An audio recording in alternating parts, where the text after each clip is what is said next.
Hey everyone, this is Isaac, and welcome to another Photoshop tutorial. In this tutorial, I'm going to teach you everything you need to know about Pixelate filters in Photoshop. Let's get started. First of all, if you don't select an area that you want to pixelate, the pixelate effects will affect your whole image. I'm going to leave this image unselected, so the whole image is affected. Once you're ready, go to Filter, Pixelate, and here you're greeted with 7 Pixelate filters. I'm going to go through each one of them and show you what they do. The first one we have is the color halftone. Here are the settings. You can select the max radius and the screen angles. Let me show you what this does. It turns your image into these colorful circles. Now that you've seen what it does, let me show you what the settings do. The radius, selecting the radius to be higher, will make the circles bigger. And here you can choose which channels you want to be at what angles. So let's go with channel 3 and make it at 200. And as you can see, the pattern of the channels are different. The next filter we have is Crystallize. And as the name suggests, this filter pixelates your image in these crystal type patterns. And here you can adjust the cell size.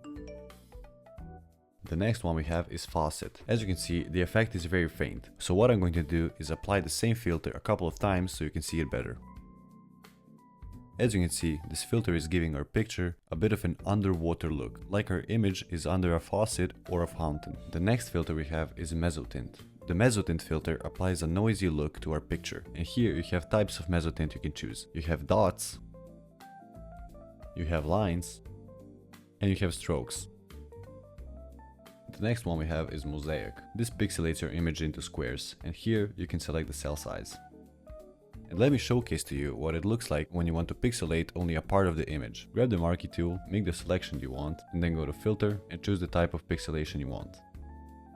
And the last pixelate effect we have is Pointillize. This effect turns your image into these colorful crystal-like objects. And here you can choose the cell size. And that's it for this video. If you found this video useful, subscribe for more tutorials like this one. Check the description below for the links of all my socials. And if you have any questions or future video requests, leave them down in the comments below.